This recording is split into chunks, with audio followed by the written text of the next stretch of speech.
wymarzony, o mój wytęskniony, nie wiesz przecież o tym ty,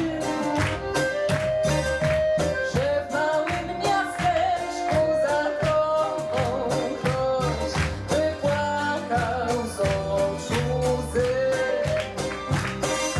że jedna Rebeka w zamyśleniu czeka, aż przyjedziesz po nią sam i zabierzesz ją jako żonę swą chęć do pałacu bram. Ten błysk, ten cud, ja sobie wyobrażam, Boże mój, na rynku cały tłum, a na mnie świeci biały, bezsenny strój. O mój wymarzony, o mój wytęskniony, czy ktoś kochał cię jak ja? Lecz ja jestem biedna i komu sen to całe życie trwa. This one and this one was Kupiecka. This one was Żydowska. Żydowska means Jew. You can see two very old original Jewish houses. One and second one. This is the ghetto? Yeah, we are into the ghetto now. But been behind the building, upgraded. non-ghetto.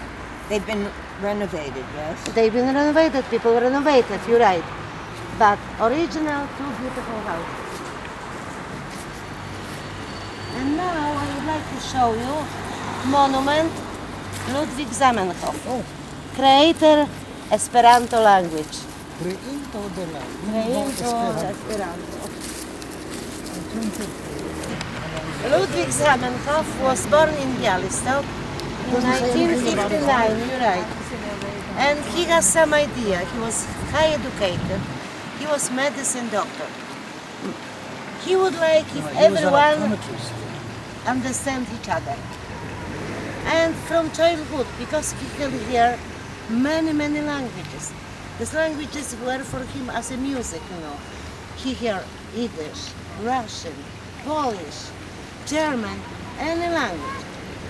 And from the childhood, this idea working, you know.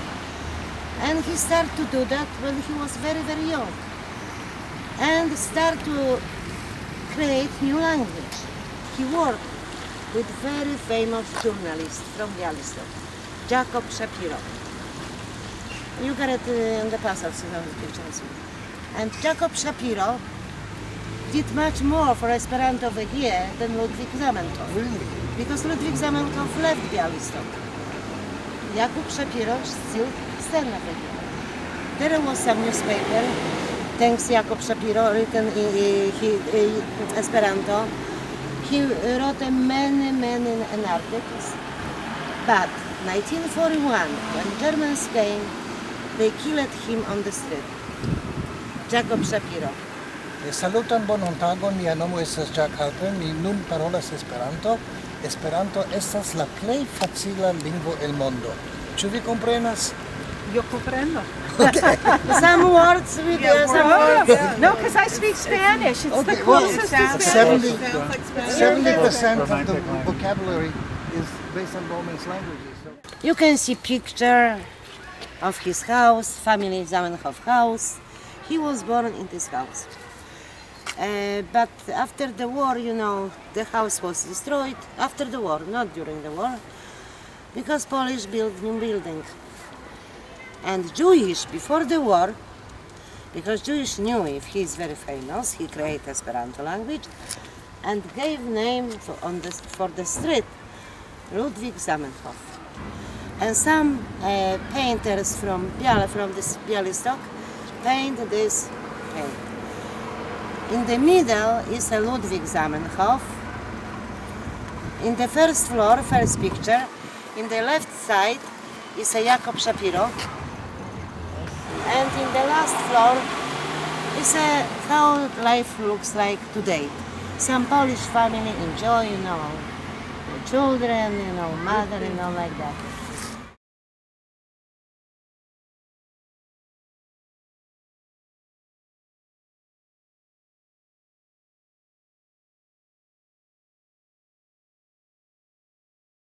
In Bialystok was a beautiful, beautiful synagogue, huge one, great synagogue, very famous synagogue.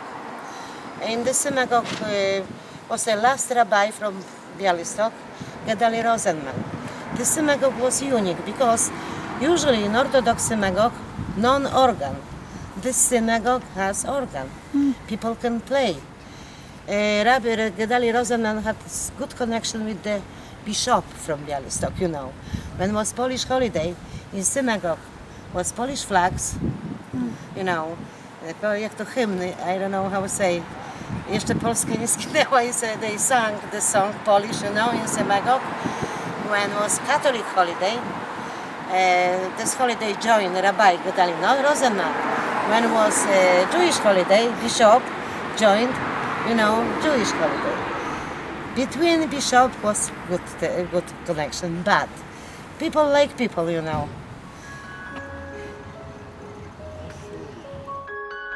On 27th June 1941 was Shabbat. I told you before, you know what German did. And they invited every Jews to the synagogue, locked the door and burned Jews, you know, with synagogue together. And 1995, They burned the synagogue? burn, yeah, synagogue and people They burned them inside. alive.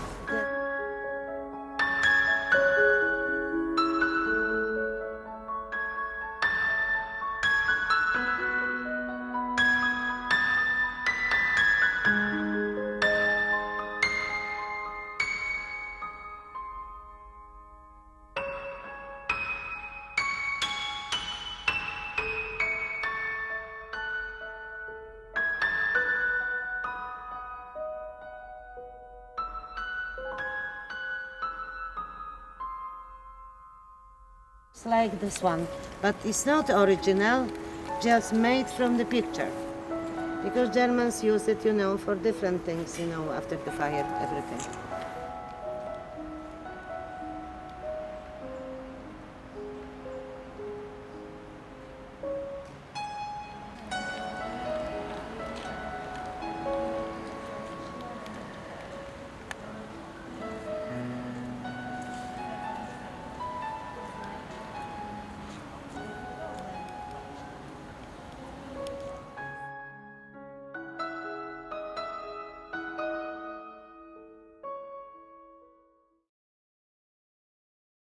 In this place, where is traffic light, was gate to the ghetto.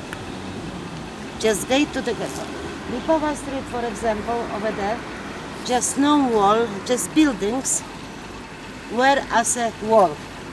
Behind buildings, from Lipowa Street, was a ghetto. Ghetto has three gates. One in Kupiecka Street, before the war was Kupiecka. Second one in Jurowiecka Street, and third one in Czysta Street. Three gates. From these gates, Jewish went for work, you know.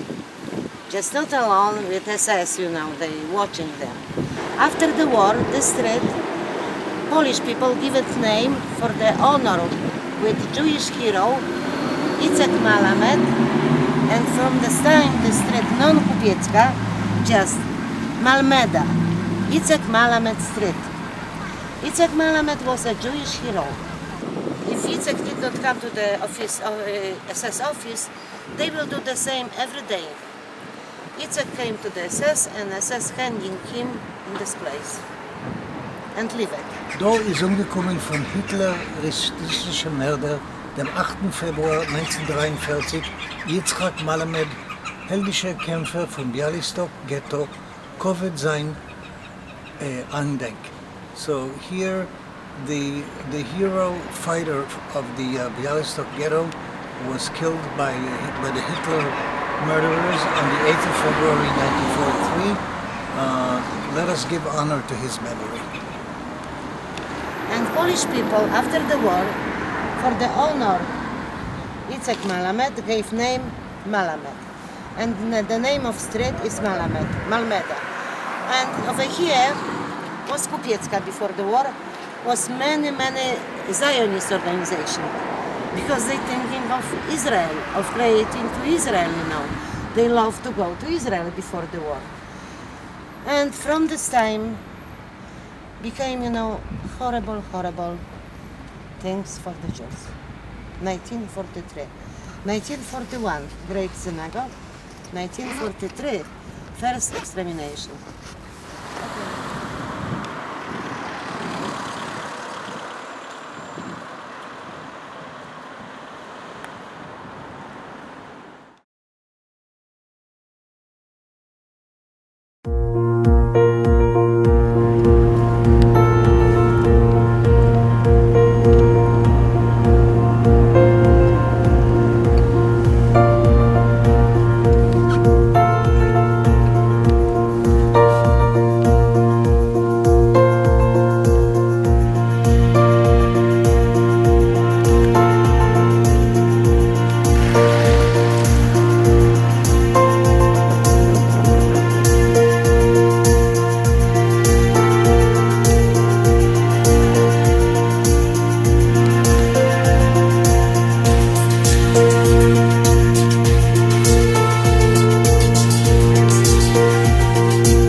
My name is Heidi Speck. I'm a Emerita Professor, Central Washington University, Washington State, not Washington, D.C.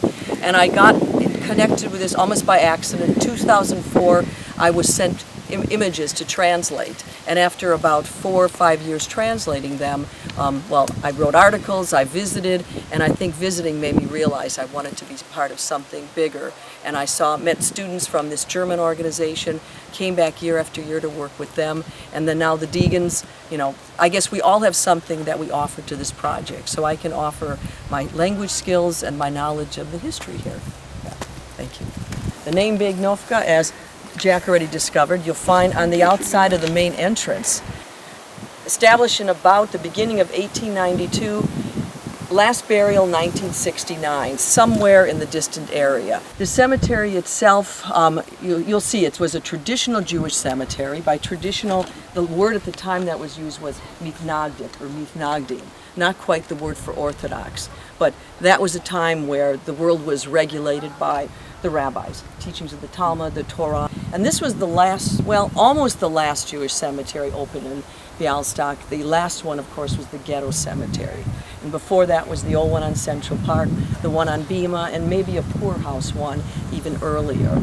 So this whole complex is where Tsarist legislation required the community, not just the Jews, but to have cemeteries outside of the city at that time. That's why the Central Park Cemetery closed down? Yes, well, Not it was because also, it was full, and they couldn't build another one, so they looked here. But this was the last one. The Catholic and the Orthodox were built before.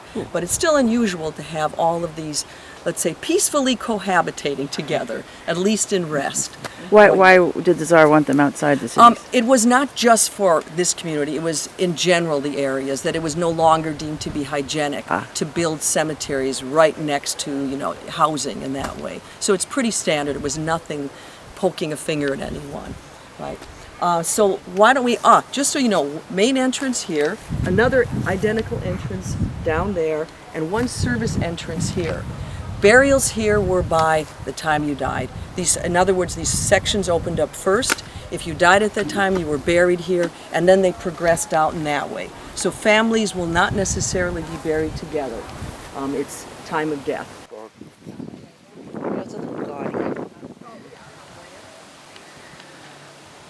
This had been collapsed in the earth probably since the 50s. So it was re-erected, the largest and heaviest on cemetery, to one of the most affluent bakers in this community. And we cleaned it and it was repainted. What's the name? His name, Dov Ber Aharon, and the last name, Holis. Okay, but you'll see also the Russian there, yes. One summer, Heidi came and did a survey of all the Jewish cemeteries in and around Bialystok in Poland, not in Belarus. That document is on the website of and Jewish Gen of the Bialystok group. It was a very good document. It was not much has changed since then. I just want to draw your attention to these two. We lifted this one and cleaned it. The name Topolsky, if you remember, some of you, I mentioned Pinkas Topolsky down there. These are his 3 younger brothers. And I remember this one was actually photographed and sent to me from Tomic sent this one to me. All 3 buried here at one time? Yes, and if you read it, it starts up, 3 children burnt in a fire. And I remember seeing those words. Yes, and the Topolsky, Chaim Lev 8, Shalom Shechna 6, and Yisrael Avram 4. All were the 4 sons of Osher Topolsky, who was a prominent community member, food relief. During massacres, he was the one who actually worked with the bodies and that, but he himself owned a glassware factory. And what it suggests is the family lived above that factory. It started on fire. He lost his 3 children. And then he lost his other son, that we have there. We don't know from what. And after, in the 20s, after I think it was the 20 pogrom, he left for Israel. And I cannot blame him after what he witnessed here, where they had ruins. Yes, absolutely. Right. Pogrom. So if you go visit the pillar, you start here, the front side, and walk around this way. Typically, too many people come this way thinking that's the front side. I'm over particular. But what was exciting that year that we worked in this area, as we started lifting some of these tombstones here, we realized the names here match the victims. And they are arranged by the massacre, but also by women. All in front. Yeah, all in front, but we've got That's pictures. why it faces this way. Right, they face this way, but it suggests that there were more. There are some pictures where you see these little symbolic ones on both sides crowded around. But think about it, you should have here over 100 some. They're not, some of them are gone. But it's the pillar and all the stones here stretching in this area that remember 3 devastations, 2 massacres in 1905 and the 1906 pogrom.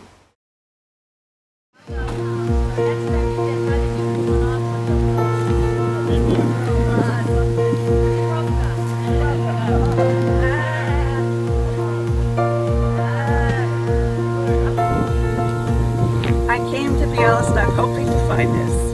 It's my great-grandmother's stone. Her name was She married Joseph. He was a ritual slaughterer. Right? Yes. Heidi? Can you read what it says? Right. Well, the English is, here lies the modest, God-fearing woman, Chaya Shifra, daughter of Reb Moshe Minas, wife of Reb Yosef, the ritual slaughterer. She died on Monday, the 9th of Nisan, and the year is about 1903. May her soul be bound in the bond of everlasting life. Amen. And tell me about this part of The candelabra there represented the woman's role of lighting the Shabbat candles. And when her life ended, in some cases, the little candles themselves, the wicks are broken. But on either side, they're flanked by birds, which are often symbolic of kind of the movement of this life to something on. So a very traditional, beautiful representation. And this stone has been restored and it will be replaced here. Right. So this is her The grave place, right yeah. here. This is where, yeah.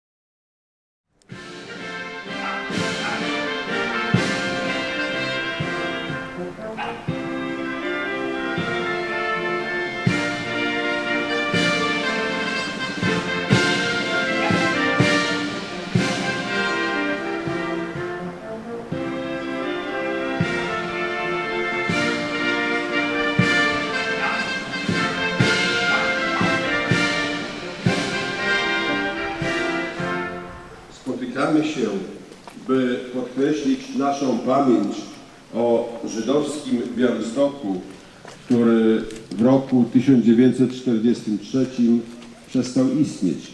We gather today to underline our memory about the Jewish Bialystok which ceased to exist in 1943. Spotykamy się wreszcie, by raz jeszcze dobitnie stwierdzić, że nie ma dziś miejsca w naszym mieście na żadne idee czy ideologie, które odwołują się do dzielenia ludzi na lepszych i gorszych według arbitralnych podziałów. And finally, we gather here today to say, loud and clear, that there is no place in our city for any ideas or any ideologies that refer to dividing people into the better and the worst kind, based on whatever arbitrary divisions. On Friday, June 27th, 1941, at 6 p.m., here in Bialystok, some 2,000 Jewish souls, including my two grandmothers, my father's only sister, all my other relatives, friends, and neighbors, were marched under gunpoint by Nazi soldiers into the Bialystok Große Schule, the famous synagogue of Bialystok. All the doors and windows were locked, and the entire structure was hosed down with gasoline and set on fire. I was then 7 years old. All that remains today is a memorial with the steel skeleton of its famous Byzantine dome.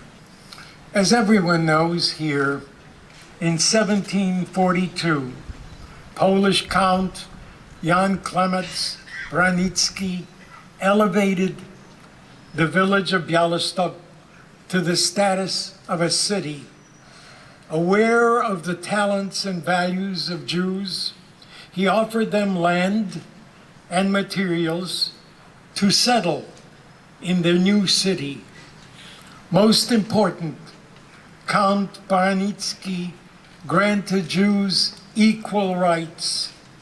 It was a historic act. From its very inception, the Jews of Bialystok played a major role in the life and growth of the city. Bialystok continued to grow and to prosper. Life was normal. Still, the overwhelming majority of Bialystok Jews remained poor workers and small shopkeepers. But they were resourceful. Bialystok became the center of textiles.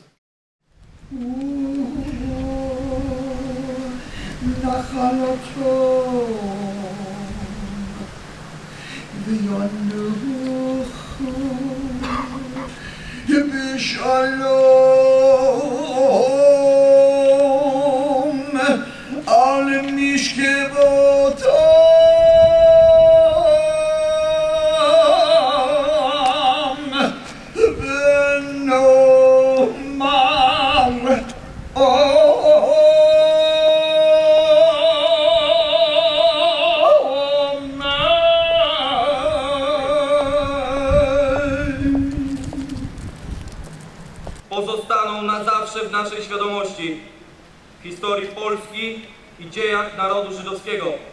Chwała bohaterom! Cześć i pamięć! Na pas!